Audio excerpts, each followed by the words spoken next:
నమస్కారం. అమరావతి న్యూస్ కి స్వాగతం. ఈనాటి వార్తా విశేషాలు. రాష్ట్రానికి ముఖ్యమంత్రి అయిన కుప్పానికి ఎమ్మెల్యేనని 8 సార్లు ఎమ్మెల్యేగా గెలిపించి ఆదరించిన కుప్పం ప్రజల రుణం ఎప్పటికీ తీర్చుకోలేనని ముఖ్యమంత్రి చంద్రబాబు నాయుడు తెలిపారు.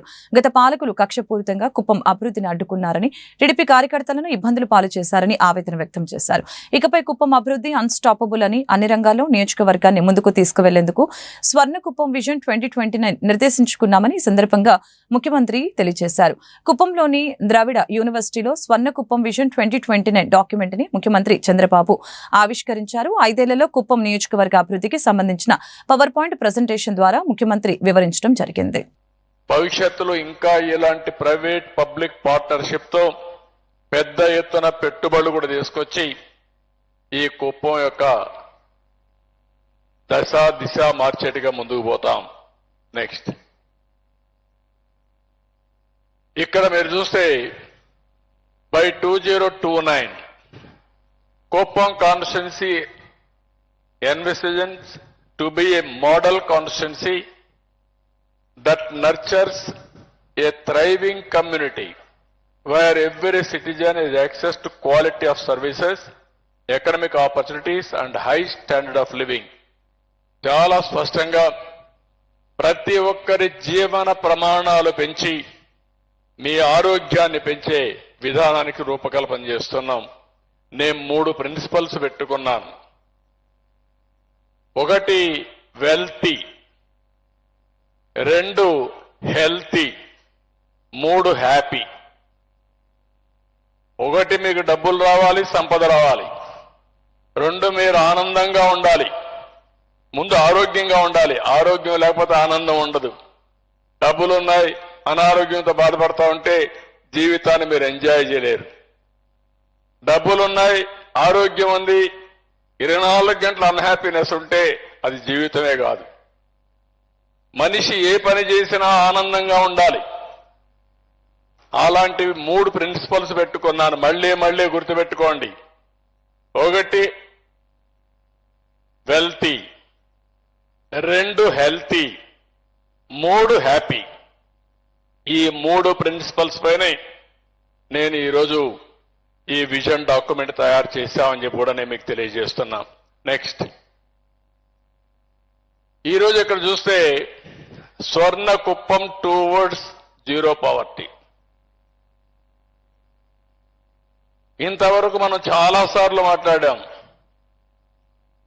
ఎన్టీ రామారావు గారి కళ పేదరికం లేని సమాజం. ఈరోజు నేను చెప్తున్నా, మొదటిసారి zero poverty.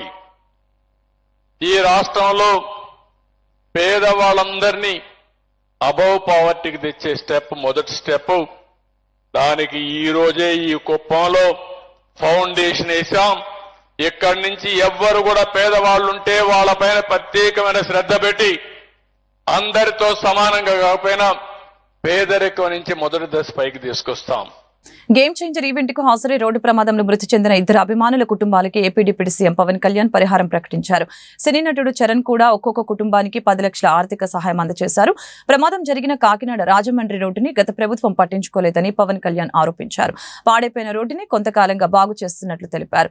Game changer event కి హాజరై తిరిగి వెళ్తూ ఉండగా రోడ్డు ప్రమాదంలో మృతి చెందిన 2 అభిమానుల కుటుంబాలకి AP deputy CM Pawan Kalyan పరిహారాన్ని ప్రకటించడం జరిగింది.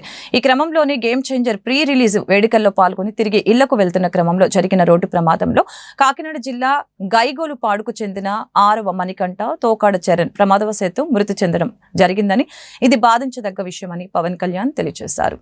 పశ్చిమ గోదావరి జిల్లాలో మంత్రి లోకేష్ పర్యటన. ఉండి హై స్కూల్ నుంచి 16 లక్షలతో నిర్మించిన సినీ రోడ్డుని ప్రారంభించిన మంత్రి లోకేష్ రతన్ టాటా విగ్రహ ఆవిష్కరణ చేశారు.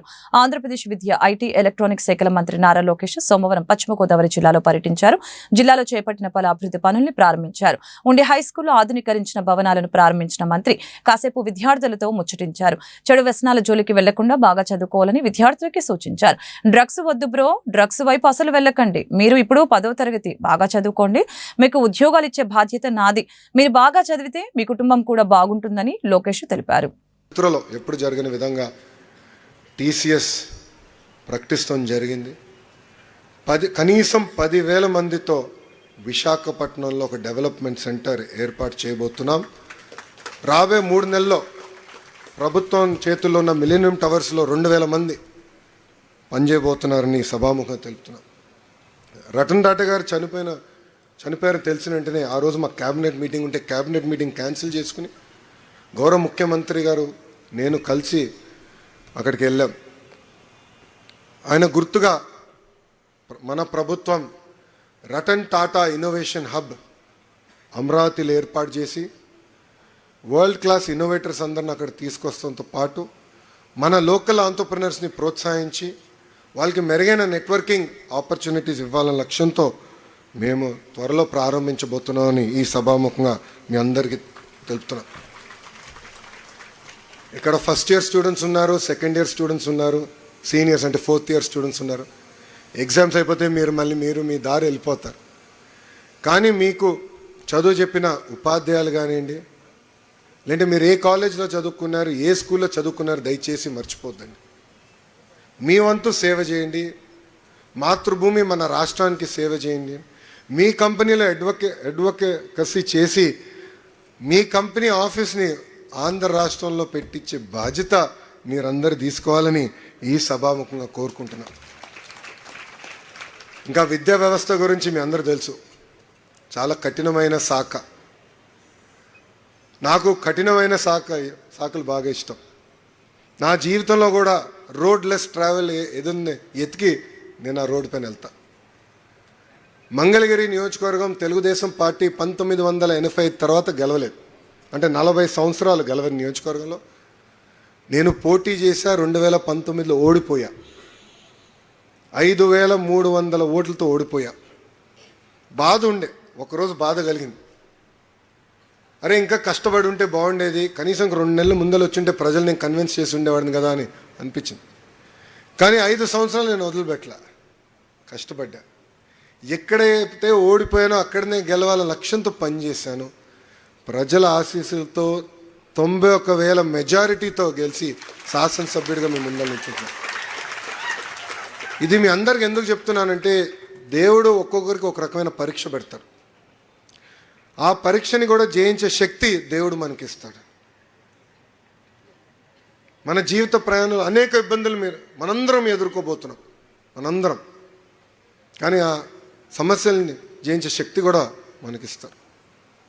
ఒక్క సంకల్పంతో ఎప్పుడైతే మనందరం కలిసి పనిచేస్తామో అది మనం సాధించగలుగుతాం. సో నమ్ముకున్న సిద్ధాంతాలకి కట్టుబడి ఉండాలి.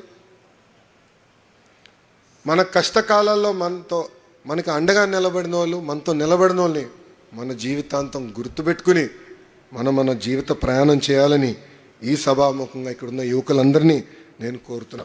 కూటమి ప్రభుత్వం బలపరిచిన గుంటూరు కృష్ణ పట్టభద్రుల ఎమ్మెల్సీ అభ్యర్థి మాజీ మంత్రి వర్యులు ఆలపాటి రాజా గుంటూరు చుట్టుగుంట వాకింగ్ ట్రాక్ లో ఈ రోజు ఉదయం అందరినీ కలిసి గెలిపించాలని ప్రార్థించారు.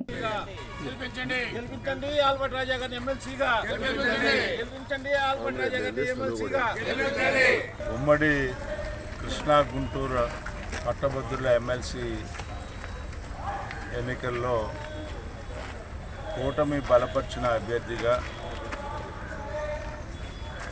నేను పోటీ చేస్తున్నానని మీ అందరికీ తెలియజేస్తాను. ఈరోజు ఈ ఎన్నికల్లో గెలిపించాల్సినటువంటి బాధ్యత ఈరోజు మరొకసారి ప్రజల మీద ఉంది అని చెప్పడానికి నేను ప్రయత్నం చేస్తూ ఉన్నాను. ఎందుకంటే గత సాధారణ ఎన్నికల్లో 6 నెలల క్రితం సంచలనాత్మకమైనటువంటి తీర్పు ఇచ్చినటువంటి ప్రజలు ఈ రోజున మరి ముఖ్యంగా పట్టభద్రులు విజ్ఞతతో ఆలోచించాల్సిన అవసరం, మంచి ప్రభుత్వానికి మద్దతు పలకాల్సిన అవసరం. గాడి తప్పినటువంటి పాలన, గత పాలన వల్ల జరిగినటువంటి నష్టాన్ని పూరించుకోవటం ఈ రోజున చాలా కష్టం అవుతూ ఉంది. ఈ కష్టాలు కూడల్లో ఉన్నటువంటి ఈ సమాజాన్ని కాపాడుకోవాలంటే మంచి ప్రభుత్వానికి మనం ఈ ఎన్నికల ద్వారా మద్దతు పలకాల్సిన అవసరం ఉంది అని చెప్పి నేను కోరుతూ ఉన్నా. అంతేకాకుండా ఈ రోజున వ్యక్తిగతంగా నేను సుదీర్ఘకాలం రాజకీయాల్లో కొనసాగుతున్నటువంటి వ్యక్తిని, ప్రజలకి అందుబాటులో ఉండే వ్యక్తిని, సమస్యల పట్ల అవగాహన చేసుకోగలిగిన సమర్థత కలిగినటువంటి వ్యక్తిని, మరి ఈరోజు మీ అందరి యొక్క ఆశీస్సుల కోసం, సహాయం కోసం, సహకారం కోసం మంచి ప్రభుత్వానికి మద్దతు పలకమని చెప్పి మరొకసారి విజ్ఞప్తి చేస్తూ సెలవు. 36వ వార్షికోత్సవం సందర్భంగా ఏపీ గేట్ హెల్దీ అనే నినాదంతో కోస్టల్ కారిడార్లో గుంటూరు, ఒంగోలు, విజయవాడ మరియు ఏలూరులో 925 పడకలతో సూపర్ స్పెషాలిటీ వైద్య సేవలను అందిస్తున్న Aster Ramesh hospitals mega super speciality వైద్య శిబిరాల ద్వారా ఉచిత వైద్య సేవలను సమాజంలో పౌరులందరికీ అందిస్తుందని డాక్టర్ పోతినేని రమేష్ బాబు తెలిపారు. ఈ సందర్భంగా గుంటూరులోని ఈస్టర్ రమేష్ హాస్పిటల్ ఏర్పాటు చేసిన మీడియా సమావేశంలో ఆయన మాట్లాడారు. జాయింట్ కమిషనర్, ఇంటర్నేషనల్ వంటి అంతర్జాతీయ నాణ్యత ప్రమాణాలకు సంస్థ గుర్తింపు ద్వారా అత్యాధునిక వైద్య పరికరాలు, అనుభవజ్ఞులైన వైద్య నిపుణులు, అధునాతనమైన వైద్య చికిత్సలు అందించడం ద్వారా ప్రపంచ ఆరోగ్య రంగ పటంలో ఈస్టర్ రమేష్ హాస్పిటల్స్ గుంటూరు పేరు చేర్చడం ఎంతో గర్వించదగ్గ విషయమని సందర్భంగా తెలియజేశారు. ఈ కార్యక్రమంలో deputy managing director doctor Mamata, Rayapati group business head doctor Karthik Chowdary పాల్గొన్నారు. నిర్ణయం తీసుకున్నాం 36th ఇయర్ సందర్భంగా మాకున్నటువంటి ఈ అన్ని hospitals across the coastal health corridor, Vijayawada, ఇక్కడ గుంటూరు, ఒంగోలు, అన్ని చోట్ల ప్లస్ మన అవుట్ రీచ్ క్లినిక్స్ ఉన్నాయి. ఒక 25 మా పెరిఫెరల్ క్లినిక్స్, తెనాలి లేకపోతే రేపల్లె ఇలాంటి ఇక్కడ అన్నింటిలో కూడా ఒక మంగళవారం నాడు ఫ్రీ క్లినిక్ మనం రన్ చేద్దాం. ముందుగా రిజిస్ట్రేషన్ చేసుకున్న వాళ్ళకి ఒక 50 to 100 members depending on the size of the hospital, వాళ్ళకి ఫ్రీ క్లినిక్ రన్ చేస్తాం. ఇందులో ఇదివరకు రమేష్ హాస్పిటల్స్ అంటే ఓన్లీ కార్డియాలజీ అనే ఉండేది, కానీ గత కొన్ని సంవత్సరాలుగా మల్టీ స్పెషాలిటీలో కూడా నిష్ణాతులైనటువంటి కన్సల్టెంట్స్ అందరూ కూడా సర్వీసులు ఇస్తున్నారు. And we look at only ethical medicine and with synergism and quality and technically and also equipment. మేము కార్డియాలజీకి సంబంధించి చాలా అడ్వాన్సెస్ చేశాం. ఫస్ట్ ట్యావర్ అంటే అయోటిక్ వాల్వ్ కానీ, లేకపోతే ఎన్నో ఎమర్జెన్సీ యాంజియోప్లాస్టీ చేసి పేషెంట్స్ ఆగిపోయి మసాజ్ చేసుకుంటా తీసుకొచ్చినా కూడా చాలామంది ఎమర్జెన్సీ యాంజియోప్లాస్టీ చేశాం. కార్డియాలజీలో మేము ఇంకా ఫుల్ టీమ్, ఇప్పుడు doctor Somnath garu one of the senior most cardiologist, he'll be providing services here. Evening clinics sir run చేస్తారు. అలాగే doctor Raja Ramesh structural heart disease internationally చాలా కాన్ఫరెన్సెస్లో ఇవన్నీ చేసిన వాళ్ళు, ట్యావర్స్ ఇలాంటివి. అట్లాగే రామారావు గారు, తర్వాత కృష్ణమోహన్, తర్వాత ఇక్కడ ఉన్నారు doctor Sandeep and doctor Hakeef. So 2 more cardiologists. So we'll be 7-8 cardiologists who will be working here full time round the clock and providing the best quality treatment. Number 1. Number 2, మేము ఈ కిడ్నీ ట్రాన్స్ప్లాంట్, లివర్ ట్రాన్స్ప్లాంట్స్ దాదాపు more than 30 చేసాం.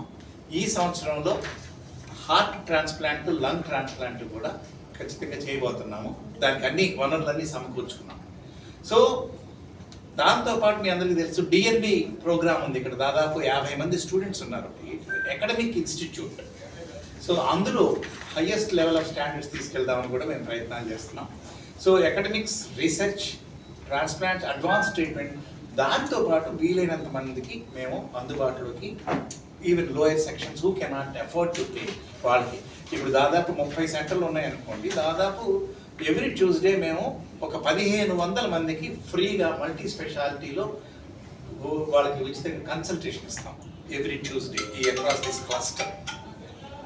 రాయితీలతో వాళ్ళకి కొన్ని టెస్టులు కూడా చేస్తాం. So దానివల్ల at least some segment of the people మేము రీచ్ అవ్వగలుగుతాము, వాళ్ళకు కూడా కొంత సాటిస్ఫాక్షన్, బెస్ట్ ట్రీట్మెంట్ వస్తుందని ఉద్దేశం. సో ఈ విధంగా మేము అందరం ముందుకొచ్చి ఇక్కడ ఒంగోలులో కండక్ట్ చేసాం, అలాగే అదర్ ప్లేసెస్లో కూడా కండక్ట్ చేస్తాం మల్టీ స్పెషాలిటీ. ఇక్కడ ఉన్న అడ్వాంటేజ్ ఏంటంటే ఆల్ ఈ కోస్టల్ హెల్త్ కారిడార్లో ఉన్న కన్సల్టెంట్స్ అంతా కూడా ఒకే డిపార్ట్మెంట్ లాగా సినర్జిజం తోటి ఎకడమిక్స్ కానీ కాంప్లికేటెడ్ కేసెస్కి 2-3 కలిసి చేయటం కానీ ఆ అడ్వాంటేజెస్ ఉన్నాయన్నమాట. టీపీఎఫ్ కంపెనీలో 12 లక్షలు కడితే 36 లక్షలు వస్తాయని ఆశ చూపించి తమను మోసం చేశారని శివపార్వతి క్రాంతి జిల్లా ఎస్పీకి ఫిర్యాదు చేశారు. గుంటూరుకు చెందిన నవీన్, శివకుమారి కట్టిన డబ్బులకి రెట్టింపిస్తామని మోసం చేసి 20 కోట్ల వరకు దండుకున్నారని ఆరోపించారు. తెలిసిన వారి వద్ద నుంచి లక్షల రూపాయలు కట్టించమని, ఇప్పుడు వారు తమ డబ్బులు ఇవ్వాలని ఇబ్బంది పెడుతున్నారని చెప్పారు. వీరిపై గతంలో కూడా ఉద్యోగాలు ఇప్పిస్తారని మోసం చేసిన కేసులు కూడా ఉన్నాయని చెప్పారు. తక్షణమే వారిని అరెస్టు చేసి తమకు న్యాయం చేయాలని వేడుకున్నారు. వాళ్ళకి 3 ఆడపిల్లలు ఉండటంతో, 3 పెళ్లిడికి వచ్చి ఉండటంతో పొలం అమ్మి 78 లక్షలు కట్టారు వాళ్ళు. ఆ విధంగా అందరికి ఎవరికి ఎవిడెన్స్ ఏ విధంగా ఎవిడెన్స్ లేకుండా చేసి ఎవరికి చెక్కులు కానీ ఏమి ఇవ్వకుండా అందరినీ పూర్తిగా శివకుమారి మెయిన్గా ఉంటూ ఇద్దరు క్రిమినల్స్ గతంలో ఈ గౌస్ అనే వ్యక్తికి 8 నెలల పాటు జైలు చేసి వచ్చాడండి వరంగల్లో. గవర్నమెంట్ జాబులు ఇస్తానని ఫేక్ ఐడి కార్డులు ఫేక్ అపాయింట్మెంట్ లెటర్లు ఇచ్చి ఒక మహిళ అక్కడ కంప్లైంట్ చేయడంతో 8 నెలలు వరంగల్ జైల్లో ఉండి వచ్చిన వ్యక్తిని ఇక్కడ ఇద్దరు క్రిమినల్స్ని ఈవిడ కూడా గతంలో జైలుకి వెళ్ళి వచ్చిన దాఖలాలు ఉన్నాయి. ఇద్దరు క్రిమినల్స్ని ఈ క్రిమినల్ నిలబెట్టి ఇక్కడ గుంటూరు నడిబొడ్డున మొత్తంగా 2000 కుటుంబాలని అడగలేదమ్మా ఆమెనే మీరు? అడిగామండి. ఏమన్నది? లాస్ట్ లో తెలిసింది మాకు, ఈ మధ్య కాలంలో తెలిసింది వినయ్ ఇట్లా జైలుకి వెళ్ళి వచ్చాడు. వినయ్ కాదు, షేక్ గౌస్ గారు జైలుకి వెళ్ళి వచ్చాడని, నవీన్ మీద కూడా గతంలో కేసులు ఉన్నాయని ఈ మధ్యకాలంలో తెలిసింది సార్. అందుకని మేము ఎస్పీ గారిని ఆశ్రయించాల్సి వచ్చింది. సో మీడియా వాళ్ళని ఆశ్రయించాం. మమ్మల్ని చంపుతామంటున్నారు, మా అమ్మాయిని కిడ్నాప్ చేస్తామంటున్నారు. మేము అసలు ఊర్లో లేకుండా ఊరు వేదులు పెట్టి వెళ్ళిపోయిన పరిస్థితి సార్. దయచేసి మీడియా వాళ్ళందరూ కలిసి మాకు న్యాయం చేయండి. ఎస్పీ గారికి మా గోడు వినిపించడానికి మేము గ్రీవెన్స్కి పెట్టుకున్నాం సార్. దయచేసి నాలాంటి వాళ్ళు చాలామంది ఉన్నారు, మీరు మాకు ప్రాణ రక్షణ కల్పించాలి. నాలాంటి వాళ్ళందరికీ మీరు కాపాడి, వాళ్ళందరినీ నడి రోడ్డు మీద ఉన్నారు. ఈరోజు ఇంటికి వెళ్ళలేని పరిస్థితి, అందరూ చాలా ఇబ్బందులు పడుతున్నారు. ఏం అడిగినా డబ్బులు మాత్రం ఇవ్వట్లేదు. అదేమంటే వెళ్ళిపోయాడు, కాంబోడియాలో ఉన్నాడు. నవీన్ కదా ఇవ్వాల్సింది, నేనేం చేయను, నేను మీలా కట్టించాను. 800 మంది సార్, టీపీఎఫ్లో 800 నుంచి 1000 మంది, జిఎస్ ట్రేడర్స్లో 1200 నుంచి 2000 మంది, ఏపీ, తెలంగాణ, ఒరిస్సా ఇంకెక్కడెక్కడో ఉన్నారు సార్. న్యాయం చేయండి. మాకులాగే 15 మంది లీడర్స్ ఉన్నారండి. వాళ్ళు ఎవ్వరు కూడా బయటికి చెప్పుకోలేక వాళ్ళు చాలా ఇబ్బంది పడుతున్నారండి. సో దయచేసి మాకు న్యాయం చేయగలరని మనస్ఫూర్తి కోరుకుంటున్నాను సార్. మీ మీడియా ముందుకు వచ్చాము, మీ అందరూ కూడా మాకు న్యాయం చేస్తారని నేను మనస్ఫూర్తి కోరుకుంటున్నాను. ఏఏఎస్ఎఫ్ జిల్లా సమితి ఆధ్వర్యంలో తల్లికి వందనం పథకాన్ని ఎన్డీఏ కూటమి ప్రభుత్వం తక్షణమే అమలు చేయాలని కోరుతూ గుంటూరు నగరంలోని కొత్తపేట భగత్ సింగ్ విగ్రహం వద్ద ధర్నా కార్యక్రమం నిర్వహించడం జరిగింది. కార్యక్రమానికి ఏఏఎస్ఎఫ్ రాష్ట్ర ప్రధాన కార్యదర్శి బందెర నాజర్జీ, జిల్లా కార్యదర్శి బందారపు యశ్వంత్ పాల్గొన్నారు. ఈ సందర్భంగా మీడియాతో మాట్లాడారు. గత వైసీపీ ప్రభుత్వం అధికారంలోకి వచ్చిన వెంటనే అమ్మఒడి పథకాన్ని అమలు చేసిందని చెప్పారు. కూటమి ప్రభుత్వం ఎన్నికల్లో ఇచ్చిన తల్లికి వందనం పథకాన్ని వెంటనే అమలు చేసి నిజాయితీని నిరూపించుకోవాలని ఈ సందర్భంగా తెలియజేశారు. తల్లికి వందనం పథకాన్ని అమలు చేయకపోతే ఏఏఎస్ఎఫ్ ఆధ్వర్యంలో రాష్ట్ర వ్యాప్తంగా ఆందోళన చేస్తామని హెచ్చరించారు. నిమ్మల గారు తన సొంత నియోజకవర్గంలో ఇంటింటికి వెళ్ళి ప్రతి బిడ్డకి, చదువుకునే బిడ్డకి నీకు 15,000 నీకు 15,000 నీకు 15,000 చెప్పేటువంటి ఈ మంత్రి గారు అధికారంలోకి వచ్చిన తర్వాత ఈరోజు కూటమి ప్రభుత్వం పూర్తిగా మోసం చేస్తూ ఉంది. దాదాపు రాష్ట్రంలో 87 లక్షల మంది ఈ తల్లికి వందనం కోసం వేచి చూస్తూ ఉంటే ఈ ప్రభుత్వం మాత్రం మొండిగా చూపిస్తూ ఉంది. ఈరోజు అధికారంలో రాకముందు నారా చంద్రబాబు నాయుడు గారు ఈ భారతదేశంలో నా అంత సీనియర్ ఎవరు లేరు, పరిపాలన మీద నాకు పూర్తిగా అవగాహన ఉంది, సంపద సృష్టించి సంక్షేమం చేస్తున్నటువంటి ఈ నారా చంద్రబాబు నాయుడు గారు అధికారంలోకి వచ్చిన తర్వాత బడ్జెట్ లేదు, 2024-25 సంవత్సరం మేము తల్లికి వందనం ఇవ్వలేమని చెప్తా ఉన్నారు. ఏఐఎస్ఎఫ్గా సూటిగా ప్రశ్నిస్తా ఉన్నాం చంద్రబాబు గారిని. చదువుతున్న విద్యార్థులకి తల్లికి వందనం పథకం ఇస్తామని హామీ ఇచ్చారు. ఈరోజు అధికారంలోకి వచ్చి 7 నెలలు 8 నెలలు అవుతున్నా కానీ ఈరోజు తల్లికి వందనం ఊసే లేదు. ఈరోజు మొన్న క్యాబినెట్లో చెప్తా ఉన్నారు, వచ్చే సంవత్సరం నుంచి ఇస్తా ఉన్నారు. మరి మీరు గెలిచి ఏదైతే అంతకుముందు వైసీపీ ప్రభుత్వం ఉందో గెలిచి అధికారంలోకి వచ్చిన 1 నెలలోనే తక్షణమే అమ్మఒడి పథకాన్ని తక్షణమే అమలు చేసింది. కాబట్టి మీ పట్ల కానీ మీ ప్రభుత్వం పట్ల కానీ మీకు ఏమన్నా చిత్తశుద్ధి ఉన్నా కానీ తక్షణమే తల్లికి వందనం పథకం అమలు చేసి. గుంటూరు జీజీహెచ్లో నూతన ఓపీ కౌంటర్ని తూర్పు ఎమ్మెల్యే నజీర్ అహ్మద్ ప్రారంభించారు. ఈ కార్యక్రమంలో GGH superintendent SSV Ramana, corporator Samata, doctor Umamaheswararao తదితరులు పాల్గొన్నారు. ఈ సందర్భంగా ఎమ్మెల్యే నజీర్ మీడియాతో మాట్లాడారు. కూటమి ప్రభుత్వం ఏర్పడిన తర్వాత జీజీహెచ్ అభివృద్ధి చెందుతుందని చెప్పారు. ఒకప్పుడు ఓపీ తీసుకోవాలంటే గంటల సమయం పట్టేదని అన్నారు. ఓపీ బ్లాక్ లో 18 కౌంటర్స్ ఏర్పాటు చేశామని తెలిపారు. రోజుకి సుమారుగా 4,500 మంది ఓపీకి వస్తున్నారని ఈ సందర్భంగా తెలియజేశారు. రానున్న రోజుల్లో జీజీహెచ్ ని కార్పొరేట్ ధీటుగా అభివృద్ధి చేస్తామని చెప్పారు. కోస్తాంధ్రంలోనే అతిపెద్ద ప్రభుత్వ వైద్యశాలకు ఉన్నటువంటి గుంటూరు జనరల్ హాస్పిటల్ కూటమి ప్రభుత్వం ఏర్పడిన తర్వాత దినదిన అభివృద్ధి చెందుతున్నటువంటి పరిస్థితులు ఈరోజు గమనిస్తూ ఉన్నాం. ముఖ్యంగా గతంలో ఓపీ పేషెంట్స్ సంబంధించి వచ్చినటువంటి పేషెంట్స్కి ఎక్కడ కూడా సరైనటువంటి సదుపాయాలు లేక, కంప్యూటరైజేషన్ చేయలేక ఎక్కడ పడితే అక్కడ ఓపీకి ఇబ్బందులు పడేటువంటి పరిస్థితులు ఉన్నటువంటి ఒక విధానం అయితే, ఈరోజు గత 6 నెలల్లో కూటమి ప్రభుత్వం ఏర్పడిన తర్వాత ప్రభుత్వ వైద్యశాలను మరింత పటిష్టం చేసేటువంటి దిశగా గౌరవ ముఖ్యమంత్రి చంద్రబాబు నాయుడు గారి ఆదేశాలతో గుంటూరు ప్రభుత్వ ఆసుపత్రిని సమిష్టి అభివృద్ధి చేసేటువంటి ప్రణాళికలు సిద్ధం చేసుకొని జనరల్ హాస్పిటల్ సూపరింటెండెంట్గా పనిచేస్తున్నటువంటి రమణ గారి ఆధ్వర్యంలో ఈరోజు కొత్తగా ఓపీ బ్లాక్లో ఇంకో 17 కౌంటర్స్ని ఏర్పాటు చేసుకోవడం జరిగింది. ప్రతిరోజు కూడా 4,000 నుంచి 4,500 మంది ఓపీ పేషెంట్స్ గుంటూరు ప్రభుత్వ ఆసుపత్రికి వచ్చేటువంటి పరిస్థితులు ఉన్నాయి. వాళ్ళందరికీ కూడా రాగానే వెంటనే ఓపీ నమోదు చేసుకొని వారికి కావాల్సినటువంటి డాక్టర్ దగ్గరికి పంపించేటువంటి కార్యక్రమం కంప్యూటరైజ్ చేస్తూ ఆయుష్మాన్ భారత్ మిషన్ ద్వారా అవసరమైనటువంటి కంప్యూటరైజేషన్ కార్యక్రమంతో పాటు పర్టికులర్గా ఏ డాక్టర్కి పంపించాలి, ఆ పేషెంట్ని ఎక్కడికి రిఫర్ చేయాలనేది కూడా పూర్తిగా ప్రణాళికబద్ధంగా ప్లాన్ చేసి ఈరోజు 17 గతంలో 10 ఉండేవి, ఇప్పుడు కొత్తగా 7 కౌంటర్స్ నిర్మించుకొని 17 కౌంటర్లని ప్రారంభించుకోవడం జరిగింది. అంతేకాకుండా ఇక్కడికి వచ్చేటువంటి ఓపీ పేషెంట్స్ ఎక్కడైనా ప్రమాదవశాత్తు ఏదైనా వాళ్ళకి అవసరమైతే స్ట్రక్చర్స్ కానీ, మంచినీళ్ళు కానీ, ఫ్యాన్లు కానీ, వచ్చేటువంటి అటెండర్స్కి కూర్చోనేటువంటి అవకాశాలతో పాటు అన్నీ కూడా ఏర్పాటు చేయడం జరిగింది. రాబోయేటువంటి 1 సంవత్సరంలో గుంటూరు ప్రభుత్వ ఆసుపత్రిని మరింత అభివృద్ధి చేసేటువంటి దిశగా ముఖ్యంగా అవసరమైనటువంటి ప్రతి ఒక్క కార్యక్రమాన్ని కూడా ఈరోజు సిఎస్ఆర్ నిధుల దగ్గర నుండి ప్రభుత్వాన్ని దగ్గర నుండి కూడా నిధులు తెచ్చేటువంటి కార్యక్రమం, సెంట్రల్ గ్రాంట్స్ ఏదైతే ఆయుష్మాన్ భారత్ నుంచి వచ్చేటువంటి గ్రాంట్స్ని కూడా రాబట్టుకొని ప్రభుత్వ ఆసుపత్రిని మరింత అభివృద్ధి చేయాలనే దిశగా ముందుకు సాగుతూ ఉన్నాం. గౌరవ కేంద్ర మంత్రివర్యులు పెమ్మసాని చంద్రశేఖర్ గారి ఆధ్వర్యంలో సహకారంతో పెద్ద ఎత్తున హెచ్డిఎస్ కమిటీ సభ్యులందరూ కూడా డాక్టర్లుగా ఉండడం, వారి విశేష అనుభవాలతో వాళ్ళందరినీ కూడా ఒక ప్లాట్ఫామ్ మీద తీసుకొని వచ్చి ప్రతిరోజు కూడా దీని మీద దృష్టి సారించి అభివృద్ధి చేసేటువంటి దిశగా ముందుకు సాగుతూ ఉన్నాం. తప్పకుండా ఇక్కడికి వచ్చేటువంటి ప్రతి పేషెంట్ కూడా మీకు ఎటువంటి సదుపాయాలు కావాలన్నా అవసరాలున్న సిబ్బంది మొత్తం కూడా అందుబాటులో ఉన్నారు. నర్సెస్ కానీ, అటెండర్స్ కానీ ప్రతి ఒక్కరికి కూడా మీకు కావాల్సినటువంటి అన్ని సదుపాయాలు కూడా ఈరోజు ప్రభుత్వ ఆసుపత్రిలో ఏర్పాటు చేయడం జరుగుతూ ఉంది. ముఖ్యంగా గతంలో పార్కింగ్ సమస్యలతో అనేక ఇబ్బందులు పడేటువంటి పరిస్థితులు కూడా ఈరోజు అధిగమించి రాబోయేటువంటి రోజుల్లో ఒక మంచి ప్రైవేట్ హాస్పిటల్కు దీటుగా గుంటూరు ప్రభుత్వ ఆసుపత్రిని అభివృద్ధి చేసేటువంటి ప్రణాళికలతో ముందుకు సాగుతూ ఉన్నాం. ప్రతి ఒక్కరు కూడా సహకరించాలని చెప్పి మనస్ఫూర్తిగా కోరుకుంటూ మరొకసారి యశస్వి రమణ గారికి హృదయపూర్వకమైనటువంటి శుభాకాంక్షలు, ధన్యవాదాలు తెలుపుతా ఉన్నాం. కౌన్సిల్ సమావేశం సజావుగా నిర్వహించడంలో గుంటూరు నగర మేయర్ కావటి మనోహర్ నాయుడు విఫలమయ్యారని టీడీపీ కార్పొరేటర్లు ఆరోపించారు. అధికారం అడ్డుపెట్టుకుని మేయర్, డిప్యూటీ మేయర్ అవినీతికి పాల్పడ్డారని విమర్శించారు. డిప్యూటీ మేయర్ డైమండ్ బాబు భూ కబ్జాలకి పాల్పడ్డారని మండిపడ్డారు.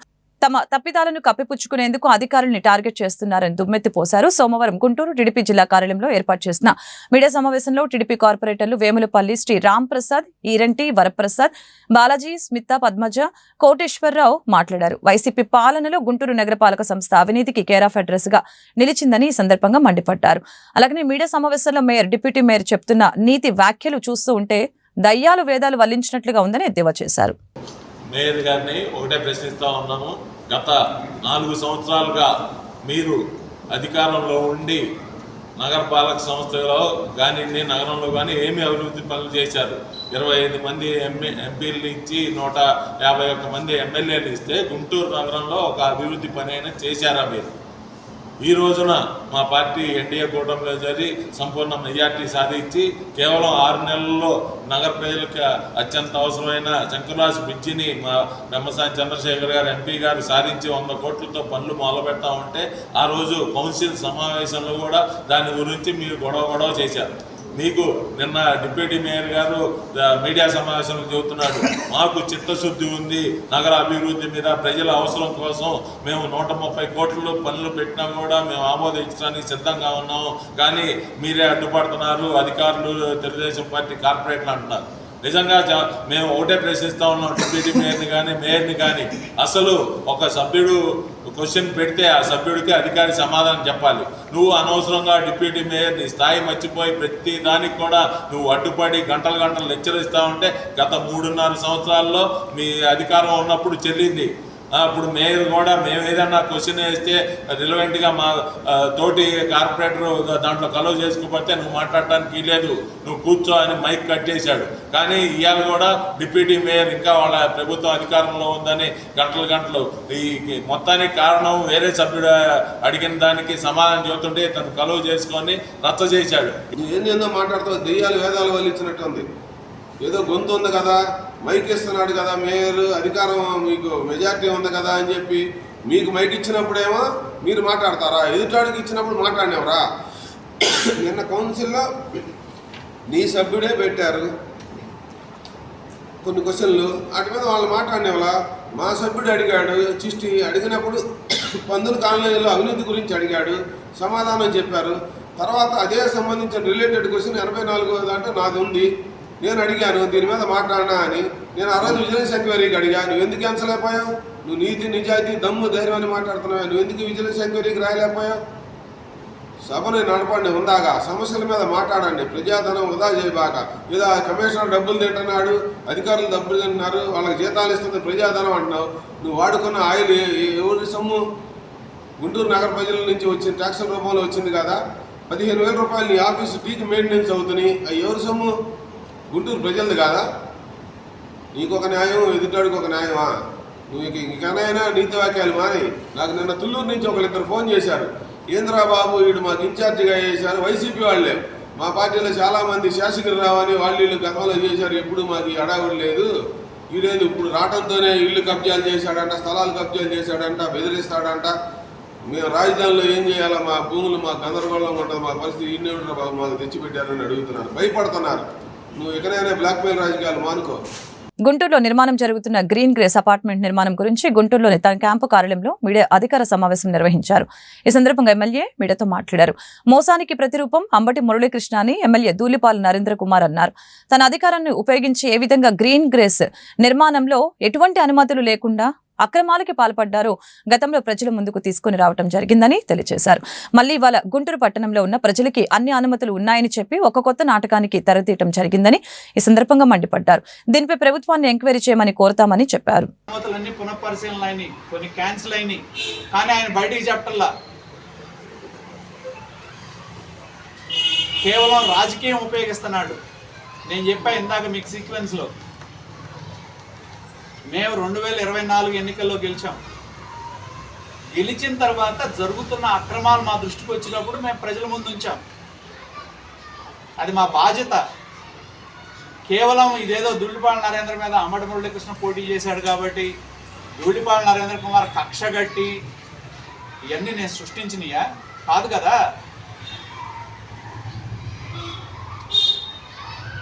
ఆ మిష తీసుకొని వినియోగదారులని మోసం చేస్తా ఉన్నాడు. కాబట్టి మేము కూడా ప్రభుత్వాన్ని 2-3 అంశాలు ముడిపడి ఉన్నాయి. ఒకటి కార్మికుల పోరాటం, దాని మీద మాకు వాటా ఉందన్న దాని మీద ప్రభుత్వాన్ని ఒక డీటెయిల్ ఎంక్వైరీ చేయమని కోరుతాం. ప్రభుత్వం ఇచ్చిన డబ్బులు ఏంటి, కార్మికుల వాటాలు ఏంటి దీనిలో. ఎందుకంటే ఏలూరు జూట్ మిల్ అనేవాళ్ళు they are not the owners, they are only custodians and trustees.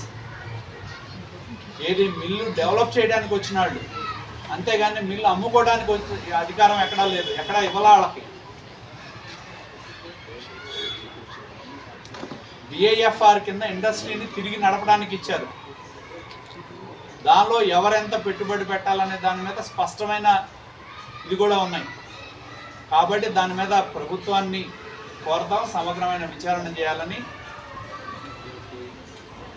ఏదైతే దీని మీద ఇన్ని కళ్ళ ముందున్న 30 సంవత్సరాలు నాకు అద్భుతమైన కన్స్ట్రక్షన్ అనుభవం ఉంది, నేను కన్స్ట్రక్షన్ ఫీల్డ్లో ఉన్నా అని చెప్పే వ్యక్తి తనకు వాస్తవాలు తెలిసినా కూడా వాటిని దాచిపెట్టి వినియోగదారులకి మోసం చేసిన దాని మీద చర్యలు తీసుకోవాలని కూడా మేము కోరుతాం. అలాగే వివిధ పర్మిషన్స్ ఏవైతే ఉన్నాయో అక్రమంగా, వాస్తవంగా కట్టేది వేరు, పర్మిషన్స్ తీసుకున్నది వేరు, వాటికి విరుద్ధంగా నిర్మాణాలు చేస్తున్నప్పుడు ఖచ్చితంగా ఆ సంబంధిత వ్యవస్థలు కానీ సంస్థలు కానీ చర్యలు తీసుకుంటాయి. ప్రభుత్వాన్ని మేము డిమాండ్ చేసి దీనికి సంబంధించి BFR దీనికి సంబంధించినటువంటి విచారణ కోరుతాం. మా ఇంటికి వెళ్లే దారిలో కొందరు రోడ్డుపై అసభ్యంగా స్నానాలు చేస్తూ మద్యం సేవిస్తూ ఇబ్బందులకు గురి చేస్తున్నారని సంధ్య శివపార్వతి రామాంజనేయులు దంపతులు గుంటూరు ఎస్పీ కార్యాలయంలో ఫిర్యాదు చేశారు. గతంలో వీరిపై స్థానిక పోలీస్ స్టేషన్లో ఫిర్యాదు చేస్తే పోలీసులు కౌన్సిలింగ్ ఇచ్చి వదిలిపెట్టారని అన్నారు. వారిపై పోలీసులకు ఫిర్యాదు చేశామని మనసులో పెట్టుకుని తన భార్యను ఇబ్బందులకు గురి చేస్తున్నారని చెప్పారు. ఈ విషయంపై పోలీసులకు తెలియజేసినా పట్టించుకోవటం లేదని ఆరోపించారు. తక్షణమే తమకు న్యాయం చేయాలని వేడుకున్నారు. ఇబ్బందికరంగా ఉందని చెప్పి ఈ కడ్డాల మీద స్నానం చేయటం మేము సిఐ వినోద్ గారికి తర్వాత మున్సిపల్ కమిషనర్ అలీం బాషా గారికి 4 నెలల క్రితం మేము కంప్లైంట్ ఇవ్వడం జరిగింది రాతపూర్వకంగా. అయితే వారు పట్టించుకోలేదు. అయితే తర్వాత 4 నెలల తర్వాత ఎస్ఐ వినోద్ కుమార్ అతను ఫోన్ చేసి మీ సమస్య మీద మేము రత్నా చెరువుకి వెళ్ళి మీ కంప్లైంట్ మీద మేము వాళ్ళకి కౌన్సిలింగ్ ఇచ్చామని చెప్పారు. పోయిన నెల నవంబర్ 20వ తారీఖు నాడు. నేను అయితే ఆ తర్వాత 21వ తారీఖు నాడు నేను 2 గంటల సమయంలో షాపు నుంచి భోజనానికి వెళ్తున్నాను మా ఇంటికి రత్నాల చెరువులోకి. వెళ్తుంటే రోడ్డుకి ఇరువైపులు ఎందా చెప్పేది కడ్డాల మీద స్నానం వాళ్ళు ఎస్సీలు మొత్తం ఒక 150 మంది నా బండి ఆపేసి నా మీద దౌర్జన్యం చేసి నన్ను కొట్టి వీడియోలు తీస్తూ అలాగే అక్కడ జగజ్జీవన్ రావు బొమ్మ ఉంటే అక్కడ బట్టలోడు తీయించారు, లేదా చంపేస్తా అన్నారు. మానం కన్నా ప్రాణం ముఖ్యం అనుకొని ఆ రోజు అలా బట్టలు తీసి జరిగింది అది. ఆ తర్వాత మా మిస్సెస్కి తెలిసింది ఇదంతా కూడా. ఒక ఆమె చెప్పింది, మేము అక్కడే కదా ఉండేది. మా మిస్సెస్ వచ్చి నా దగ్గరికి వస్తుంటే ఆమెను కూడా బట్టలు చింపి జాకెట్ చింపి రొమ్ము కట్టు బయటకు కనబడేలాగా చేశారు. సరే మా మిస్సెస్ నా దగ్గరికి వచ్చే ముందు సిఐ వినోద్ గారికి ఫోన్ చేసింది. 5-6 సార్లు చేస్తే తీశాడు. తర్వాత ఒక అరగంటకి పోలీసులు వచ్చారు. ఆ పోలీసుల సమక్షంలో కూడా కొట్టారు. దానికి సంబంధించిన వీడియోలు కూడా మా దగ్గర ఉన్నాయి. అయితే తర్వాత జీబు వచ్చింది, పోలీస్ జీబు. వాళ్ళు ఒక 3 వీళ్ళు మొత్తం 4 కానిస్టేబుల్ మమ్మల్ని వాళ్ళని ఆపి మమ్మల్ని అది వాళ్ళ జీబులోనే మమ్మల్ని తీసుకొని స్టేషన్కి వెళ్ళడం జరిగింది, టౌన్ స్టేషన్కి. వెళ్తే దారిలోనే నన్ను ఆపేసి కొట్టి బట్టలు చింపి వీడియోలు తీశారు. ఆ వీడియోలు సోషల్ మీడియాలో పెట్టారు. ఈ విషయం అంతా సిఐ గారు నన్ను అసలు అడగనే లేదు. నేను 11 వరకు స్టేషన్లో చిరిగిన బట్టలతోనే కూర్చొని ఉన్నాను. ఏం జరిగిందమ్మా అని అసలు నన్ను అడగల. నేను మధ్యలో వెళ్ళి విషయం చెబుదామని రూమ్లోకి వెళ్తే కూడా నేను పిలుస్తాను కూర్చోమ్మా అన్నారు. ఎంత అన్యాయం అంటే దెబ్బలు తిని నేనే ఫోన్ చేసి సార్ ఇలా జరుగుతుంది అని జీబును పిలిపించి మేమే స్టేషన్కి వెళ్తే మేము 3:30 కంప్లైంట్ ఇస్తే మాదేమో 8:30 కట్టారు ఎఫ్ఐఆర్. వాళ్ళు 9 గంటలకు ఎఫ్ఐఆర్ రాసిచ్చారు. నా కళ్ళతో నేను చూసాను. సిఐ గారు కంప్లైంట్ రాసిచ్చారు. ఎస్ఐ గారి రూమ్లో శ్రీరాములు అనే కానిస్టేబుల్ రాస్తుంటే నేను చూశాను. వారిది మాత్రం మాకన్నా అరగంట ముందు ఎఫ్ఐఆర్ కట్టించారు. మాకు ఈ విషయంలో సిఐ గారు బాగా అన్యాయం చేశారు. మాకు జరగాల్సిన న్యాయం ఏంటంటే మమ్మల్ని కొట్టిన వాళ్ళని అరెస్ట్ చేయాలి. మా బంగారం దొంగిలించారు, ఇప్పించాలి. సోషల్ మీడియాలో నా నగ్న ఫోటోలు పెడుతున్నారు, వాళ్ళని అరెస్ట్ చేయాలి, ఫోటోలను ఆపించాలి. దీని మీద సిఐ గారి మీద ఎస్ఐ గారి మీద యాక్షన్ తీసుకోవాలి. ఎందుకంటే అట్రాసిటీ కేసు అన్యాయంగా నేను అసలు ఆ స్పాట్లో లేను, నన్ను కూడా అట్రాసిటీలో యాడ్ చేశారు. నేను ఆయనకు ఫోన్ చేసి జరుగుతున్న సంఘటన దగ్గరికి నేను సచివాలయం వాళ్ళని కూడా తీసుకొని మరి వెళ్ళాను గొడవ దగ్గరికి. అన్యాయంగా నన్ను కూడా అట్రాసిటీలో ఫైల్ చేశారు ఎఫ్ఐఆర్. బాగా అన్యాయం చేశారు సిఐ గారు, ఎస్ఐ గారు, సిఐ వినోద్ గారు, ఎస్ఐ మహేష్ కుమార్ గారు. డిఎస్పీ గారి దగ్గర పంపించారండి. వారు పట్టించుకోలేదని ఫస్ట్ తెల్లారే మేము ఎస్పీ గారి దగ్గరికి వచ్చాము. ఎస్పీ గారు లేకపోతే ఏఎస్పీ గారిని కల్పించారు, అడిషనల్ ఎస్పీ గారిని కల్పించారు. వారు డిఎస్పీ గారికి ఫోన్ చేసి వీళ్ళ విషయంలో సిఐ గారు ఓపికగా వినడం లేదు, మీరు కొంచెం బాగా వీడియోలన్నీ చూసి వీళ్ళకి జరిగిన అన్యాయాన్ని గమనించి ఆ అమ్మాయి మెడలో ఏదైతే పుస్తుల తాడు ఉండాలో అది లేదు, కొంచెం గమనించండి, వాళ్ళకి న్యాయం చేయండి అని చెప్పి డిఎస్పీ గారికి చెప్పి ప్రధాని నరేంద్ర మోదీ హైదరాబాద్ లోని చర్లపల్లి రైల్వే టెర్మినల్ ని వర్చువల్ గా ప్రారంభించారు. ఈ ప్రారంభోత్సవ కార్యక్రమంలో తెలంగాణ సీఎం రేవంత్ రెడ్డి కూడా వర్చువల్ గా పాల్గొన్నారు. కేంద్ర మంత్రులు కిషన్ రెడ్డి, బండి సంజయ్ ఈ కార్యక్రమానికి హాజరయ్యారు. 413 కోట్లతో అత్యాధునిక సాంకేతిక సౌకర్యాలతో నిర్మించిన ఈ టెర్మినల్ ని గతేడాది డిసెంబర్ 28న ప్రారంభించాల్సి ఉంది. కానీ మాజీ ప్రధాని మన్మోహన్ సింగ్ మృతి కారణంగా వాయిదా పడింది. టెర్మినల్ ప్రారంభోత్సవ సందర్భంగా ప్రధాని మోదీ మీడియాతో మాట్లాడారు.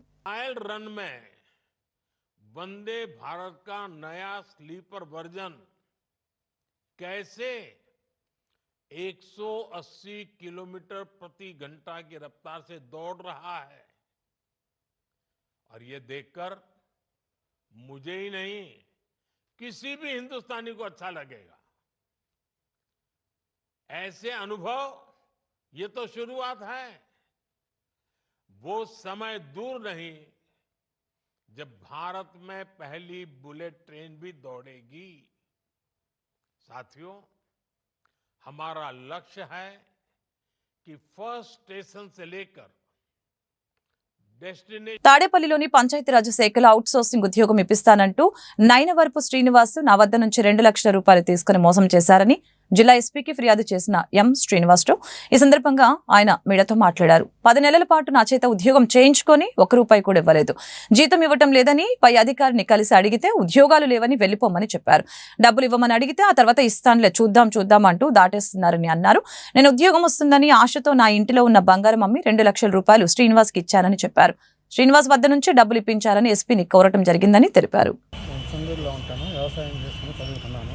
ఈ సునీల్ అనే వ్యక్తి పరిచయం అయ్యి సిఆర్డీ ఆఫీస్లో జాబ్ ఉందని అటెండర్గా చేస్తూ ఉంటాడు. అతను కూడా అవుట్ సోర్సింగ్ అటెండర్గా చేస్తూ ఉంటాడు. అవుట్ సోర్సింగ్ అటెండర్గా ఇప్పిస్తానని 2 లక్షలు కట్టుకున్నాడు. ఈ వ్యవసాయంలో ఏం గడప ఫిబ్రవరి 17 తారీఖు దగ్గర నుంచి మామూలుగా మార్చి 2-3 తారీఖులకు మొత్తం కట్టించుకున్నాడు. కట్టించుకొని ఆర్డర్ కాగితం 4 రోజుల్లో ఇస్తామని ఎందుకు అని చెప్పారు. నెల అయింది ఇవ్వాల, 3 నెలలు కూడా అయినా ఇవ్వాల. అడుగుతుంటే ఇదిగో అని దాటేస్తున్నారు.